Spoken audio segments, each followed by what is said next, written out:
सभी को मेरा नमस्कार। मैं सुमन शर्मा आप सबका स्वागत करती हूँ।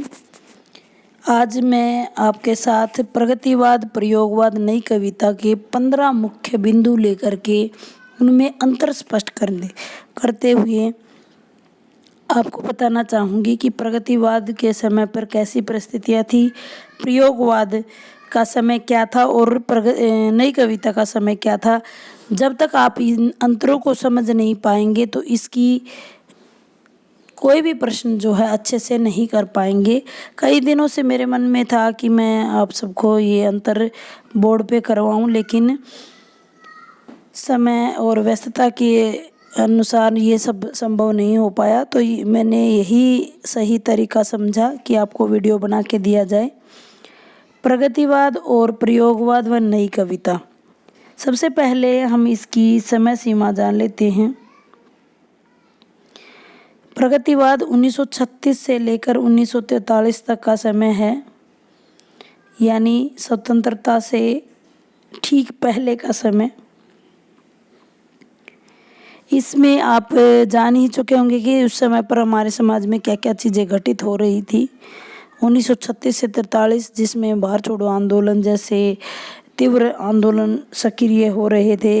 राष्ट्रीय एकता की बात वहाँ पर हो रही थी। भारत को किस प्रकार से स्वतंत्र किया जाए, उच्च वर्ग यानी अंग्रेजी शासन किस प्रकार किसानों और मजदूरों पर अन्याय कर रहा था, किस प्रकार उनके साथ फूट डालो और राज करो की नीति अपनाई जा रही थी। तो ये सारे हम कविता के माध्यम से, कविता के अंदर किस प्रकार से ये सारी चीज़ें आई वो हम समझने की कोशिश कर रही हैं। 1936 से 43 तक का जो समय है वो प्रयोगवाद का है। 1943 से लेकर के और 1951 तक का समय प्रयोगवाद का है। नई कविता का समय 1951 से लेकर 1960 तक का है। ये तीनों समय सीमा क्यों ध्यान रखनी ज़रूरी है, क्योंकि बिना समय सीमा के हम उस समाज का अनुमान नहीं लगा सकते हैं। तो सबसे पहले हमें समय सीमा का ध्यान रखना है। प्रगतिवाद जैसा मैं बता चुकी हूँ 1936 से 1943 और प्रयोगवाद 1943 से लेकर 1951। नई कविता 1951 से लेकर 1960। प्रयोगवाद जो है 1943 से 51 यानी स्वतंत्रता से पहले का भी समय उन्होंने देखा और बाद का भी। नई कविता 1951 से 1960 जो कि बहुत ही आशाएं उम्मीदें लगाने का जो समय था वो है।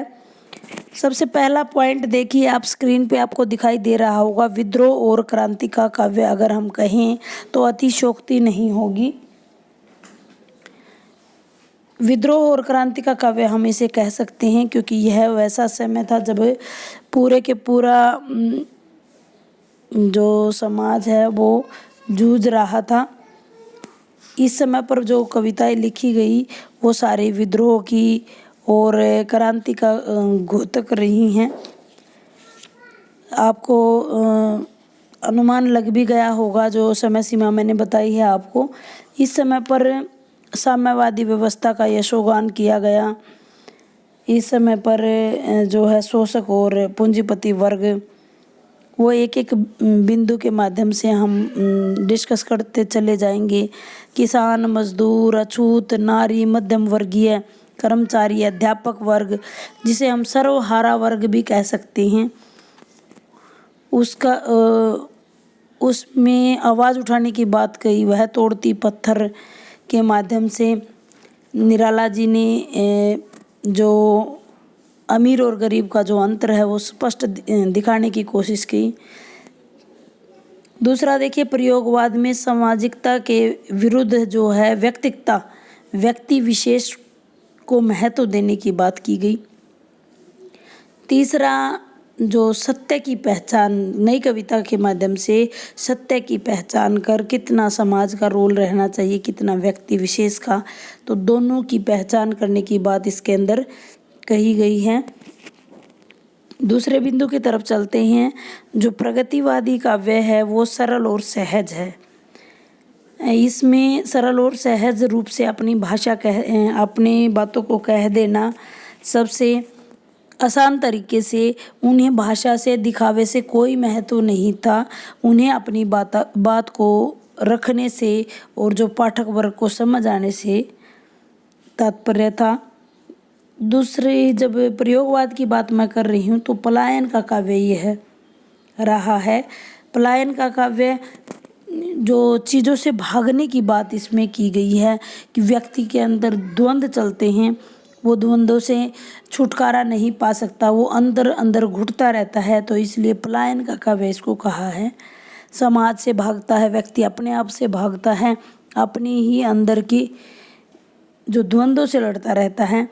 नई कविता में मोह भंग और निराशा की कविता हम कह सकते हैं कि उनका मोह भंग हो गया था। जितनी जितनी उम्मीदें लगाए रखी थी कि स्वतंत्रता के बाद हमारे साथ ये होगा वो होगा, ये बड़े बड़े सपने सजा रखे थे, तो वो सभी मोह भंग हो गया था और निराशा उनके हाथ लगी थी। नए शासन से और स्वयं से भी मनुष्य का जो स्वभाव था उसमें भी वो जैसे परिवर्तन चाह रहा था वैसे परिवर्तन उसको दिखाई नहीं पड़ रहे थे। तो इस प्रकार की कविता नई कविता में हमें दिखाई देगी। तीसरे बिंदु की तरफ चलते हैं। तीसरा बिंदु मैं पहले आपको बता चुकी हूँ कि पूंजीपति वर्ग के प्रति घृणा और शोषक या सर्वहारा वर्ग के प्रति सहानुभूति की अभिव्यक्ति उन्हें देखने को मिली। प्रयोगवाद की मैं बात करूं तो इसमें मानव मन में छिपी कुंठा, उसकी मानसिक तनाव की अभिव्यक्ति स्पष्ट रूप से सामने हमारे आई है। अगर नई कविता की बात करूं तो आक्रामक रूप खत्म हो गया था और लघु मानव यानी क्षण विशेष पर उन्होंने ध्यान देना शुरू कर दिया था। लघु मानव की अवधारणा कि छोटा सा जीवन है, उसी को आप द्वेष और द्वंद्वों में ही निकाल दोगे, तो ये अभिव्यक्ति उनके सामने स्पष्ट हो चुकी थी। चौथे बिंदु की बात करें तो यथार्थवादी दृष्टिकोण, यथार्थवादी यानी मार्क्सवाद का प्रयोग मिलता है। यथार्थवादी दृष्टिकोण प्रगतिवाद में देखने को मिलता है, वहीं प्रयोगवाद में निराशावादी दृष्टिकोण हमें गोचर होता है, दिखाई देता है। यही अगर नई कविता की बात मैं करूं तो अस्तित्ववाद का प्रभाव हमें दिखाई पड़ता है। वादों की बात करें तो जो प्रगतिवाद है वो मार्क्सवाद से संबंधित है, जो प्रयोगवाद है वो वादों से मुक्त है, किसी भी वाद विशेष का वो प्रयोग नहीं करता है। वाद मुक्त या स्वच्छंद कविता हम इस समय की कविता को कह सकते हैं। तीसरा जो है जो नई कविता है उस पर अस्तित्ववाद का प्रभाव हमें दिखाई देता है। आइए पांचवें बिंदु की तरफ चलते हैं। छंदों की बजाय अलंकारों में प्रगतिवाद में ज़्यादा ध्यान दिया है। यह विश्लेषण मैंने कई बुकों से पढ़ करके, कई वीडियोज़ के माध्यम से आपके सामने प्रस्तुत करने की कोशिश की है। छंदों व प्रतीकों का नवीन प्रयोग यानी नवीन उपमान इसमें स्थापित किए गए। प्रयोगवाद में, प्रगतिवाद में अलंकारों का ज़्यादा प्रयोग किया। अलंकारों में भी मानवीयकरण अलंकार का बहुत ज़्यादा प्रयोग आपको मिल जाएगा। शिल्प विधान की दृष्टि अगर नई कविता में देखी जाए तो नए शिल्प विधान में सहजता इसमें देखने को हमें मिलती है। छठे बिंदु की तरफ चलते हैं कि जो प्रगतिवादी हैं वो कर्म में विश्वास करते थे, वो जल्द ही परिवर्तन चाहते थे, कर्म करके ही परिवर्तनों को हासिल किया जा सकता है। तो उस समय के जो कवि रहे हैं वो कर्म पे विश्वास रखते थे। प्रयोगवाद में व्यक्ति विशेष सब की पहचान की बात मैं बार बार आपको बता रही हूँ, व्यक्ति की निजता की बात इसमें की गई है। उसकी छोटी छोटी भावनाओं, उसके छोटे छोटे द्वंद्वों का उल्लेख अभिव्यक्ति इस समय की कविता में हुई है। नई कविता की बात करें तो व्यक्तिवाद और समाजवाद का समन्वित रूप यहाँ देखने को मिलता है। ना ही हम ये कह सकते हैं कि व्यक्ति विशेष की भावनाओं को ही अधिक महत्व दिया गया है, ना ही हम ये कह सकते हैं कि समाज को ही। जैसे प्रगतिवाद जो है वो समाज पर ही आधारित है और प्रयोगवाद जो है वो व्यक्ति विशेष को ही ज़्यादा महत्व देता है। लेकिन जो नई कविता है वो दोनों का ही मिश्रित और समन्वित रूप अगर हम कहें तो अतिशयोक्ति नहीं होगी। आइए इसके कवियों को जान लेते हैं। प्रगतिवाद में नागार्जुन, केदारनाथ अग्रवाल जैसे कवि रहे हैं। वहीं प्रयोगवाद में अज्ञा मुक्तिबोध भवानी प्रसाद मिश्र या हम कहे तारक सप्तक के कवि कह सकते हैं। और नई कविता में धर्मवीर भारती, केदारनाथ सिंह, यहाँ देखिए केदारनाथ अग्रवाल प्रगतिवादी कवि हैं और केदारनाथ सिंह नई कविता के कवि हैं। विजय देव साहनी इसके महत्वपूर्ण आधार स्तंभ हैं। 7 बिंदु हम डिस्कस कर चुके हैं। प्रगतिवाद, प्रयोगवाद और नई कविता में अंतर हम यहाँ पर कर रहे हैं। लगातार स्पष्ट करने की एक अलग ही कोशिश है कि आप एक ही जगह तीनों चीज़ों को देखो और अंतर कर पाओ, ताकि आप अच्छे से इसको कर सको। अब देखिए प्रगतिवाद, प्रयोगवाद और नई कविता में 8वें बिंदु पर हम चलते हैं। जैसा मैं पहले बता चुकी हूँ कि वादों की उसमें यथार्थवादी दृष्टिकोण था, वो यथार्थवादी दृष्टिकोण आया था मार्क्सवाद से। मार्क्सवाद का प्रभाव प्रगतिवादी कवियों पर देखने को मिलता है। मार्क्सवाद का प्रयोग, फिर देखिए प्रयोगवाद में विचारधाराओं से मुक्ति की कविता है। कोई भी विचारधाराओं का प्रभाव इसके अंदर नहीं है, सिर्फ आत्म अभिव्यक्ति को इसमें महत्व दिया गया है। नई कविता की अगर मैं बात करूं तो मार्क्सवाद और फ्रायड का मनोविश्लेषणवाद दोनों का ही मिक्सचर रूप से उभर कर सामने आया है अस्तित्ववाद। तो अस्तित्ववाद का प्रभाव जो है नई कविता के कवियों पे हमें दिखाई देता है। 9वें बिंदु की तरफ चलते हैं। समाज को महत्व दिया है प्रगतिवादियों ने और व्यक्ति विशेष को महत्व दिया है प्रयोगवादियों ने। समाज और व्यक्तिवादियों से उभर कर दोनों के मिश्रित रूप से बना है मानवीय दृष्टिकोण अपनाया है नई कविता ने। और अगर कुछ कवियों ने घोर व्यक्तिकता यानी घोर व्यक्तिवादी दृष्टिकोण को भी अपनाया है।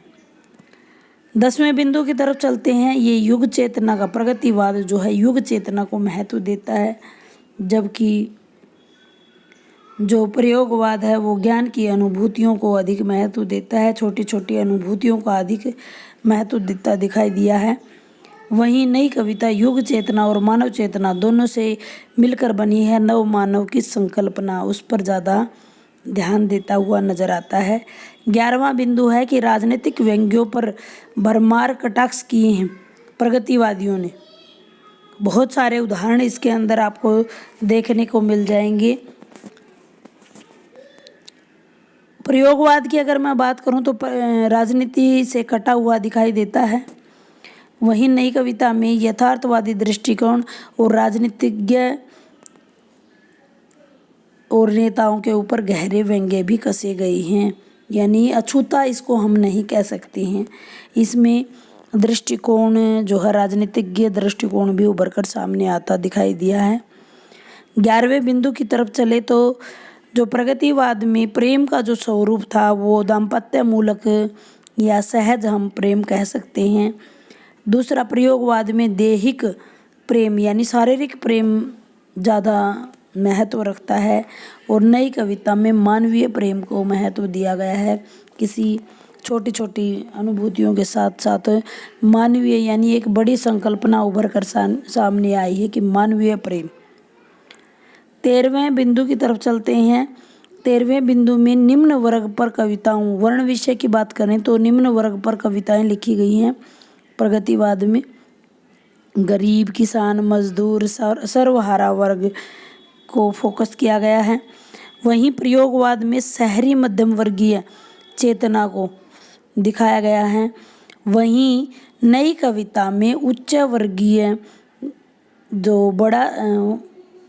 वर्गीय समाज कह सकते हैं, अमीर वर्ग कह सकते हैं, पूंजीपति वर्ग कह सकते हैं, उसमें व्याप्त कुंठा अकेलापन का जो भयावह रूप है, आशा निराशा और आस्था और अनास्था के बीच जो गहराता हुआ द्वंद्व होता है वो दिखाया गया है। ये इनके वर्ण विषय रहे हैं।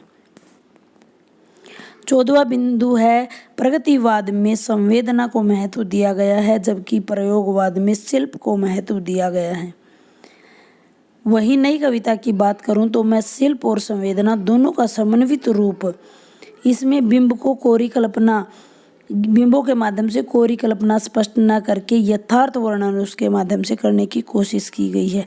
नए नए उपमान जरूर स्थापित किए हैं, लेकिन उसमें यथार्थ को भी शामिल किया गया है। जैसे प्रयोगवाद में शिल्प को ही ज़्यादा महत्व दिया गया, प्रयोगवाद में संवेदना को महत्व दिया गया, लेकिन नई कविता में दोनों चीज़ों को ज़्यादा महत्व दिया गया है। आइए 15वें पॉइंट की तरफ चलते हैं। प्रगतिवाद में अभिधा शब्द शक्ति, आपने शब्द शक्तियाँ पढ़ी होंगी, अभिधा, लक्षणा और व्यंजना। अभिधा में जो सरल रूप से भाषा स्पष्ट हो जाती है उसको अभिधा बोलते हैं। लक्षणा उससे थोड़ी सी अलग अर्थ देते हुए समझ में आती है तो वो लक्षणा है। और व्यंजना जो है, जो प्रतीकात्मक और बिंबों के माध्यम से अलग से ही लक्षण स्थापित करती है, उसे हम लक्षणा कहते हैं। तो प्रगतिवाद में हमें अभिधा और प्रयोगवाद में लक्षणा और नई कविता में व्यंजना शब्द शक्तियों का वर्णन यहाँ दिखाई देता है। तीनों की ही जो भाषा की बात अगर मैं करूँ तो शुद्ध साहित्यिक खड़ी बोली का प्रयोग है। जो प्रयोगवाद में उसमें उसकी भाषा बिल्कुल सरल है।